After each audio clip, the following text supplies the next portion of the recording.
Assalamualaikum warahmatullahi wabarakatuh. Perkenalkan, nama saya Yunita Ahmadi dari kelas 5A Manajemen Pendidikan. Di sini saya akan mempresentasikan hasil kerja saya yang berjudul Analisis SWOT di SMP Negeri 3 Bone Pantai. Yang pertama ada definisi analisis SWOT. Analisis SWOT secara sederhana dipahami sebagai pengujian terhadap kekuatan dan kelemahan internal sebuah organisasi serta kesempatan dan ancaman lingkungan eksternalnya. SWOT adalah perangkat umum yang didesain dan digunakan sebagai langkah awal dalam proses pembuatan keputusan dan sebagai perencanaan strategis dalam berbagai terapan. Analisis SWOT adalah identifikasi berbagai faktor-faktor sistematis untuk merumuskan strategi sebuah organisasi, baik perusahaan bisnis maupun organisasi sosial. Analisis ini didasarkan pada logika yang dapat memaksimalkan kekuatan dan peluang, namun secara bersamaan dapat meminimalkan kelemahan dan ancaman. Dalam dunia pendidikan, analisis ini digunakan untuk mengevaluasi fungsi pengembangan kurikulum, fungsi perencanaan, fungsi keuangan, fungsi proses belajar mengajar, fungsi pelayanan kesiswaan, fungsi pengembangan iklim akademik, fungsi hubungan sosial dengan masyarakat, dan sebagainya dilibatkan.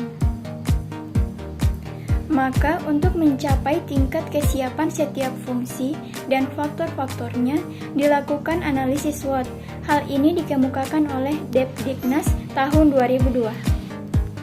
Dalam analisis SWOT, yang pertama yaitu ada strength atau kekuatan.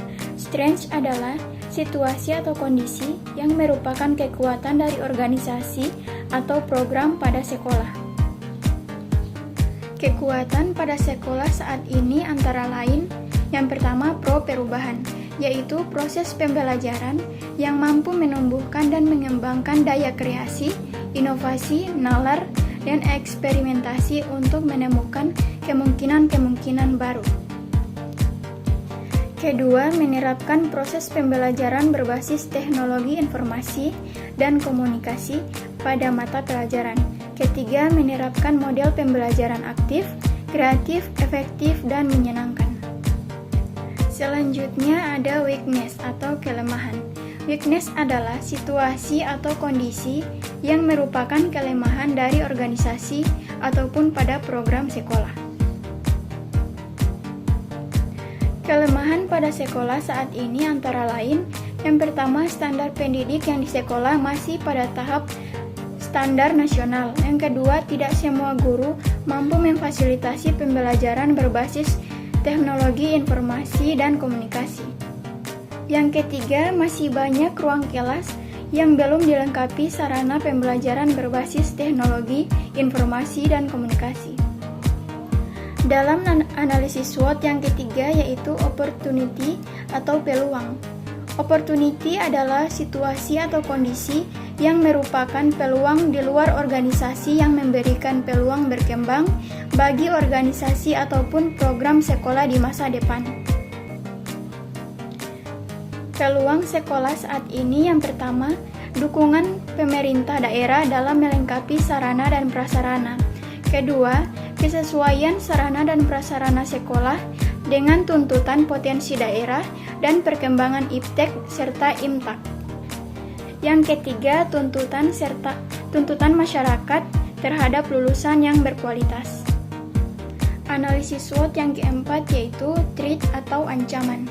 Threat adalah situasi yang merupakan ancaman bagi organisasi yang datang dari luar organisasi dan dapat mengancam eksistensi organisasi atau program sekolah di masa depan. Terdapat dua ancaman antara lain ancaman internal, yaitu program belum dilaksanakan dengan riset yang mendalam dan konsepnya lemah sehingga belum memiliki arah dan tujuan yang jelas. Yang kedua, ancaman eksternal, seperti yang pertama, kecemburuan sosial dalam rangka pembagian anggaran. Yang kedua, kebijakan sekolah bertolak belakang dengan otonomi sekolah dan manajemen berbasis sekolah. Dan yang ketiga, lulusan tidak sesuai yang diharapkan. Terima kasih, itulah hasil pemaparan dari hasil kerja saya. Lebih dan kurangnya saya mohon maaf. Wassalamualaikum warahmatullahi wabarakatuh.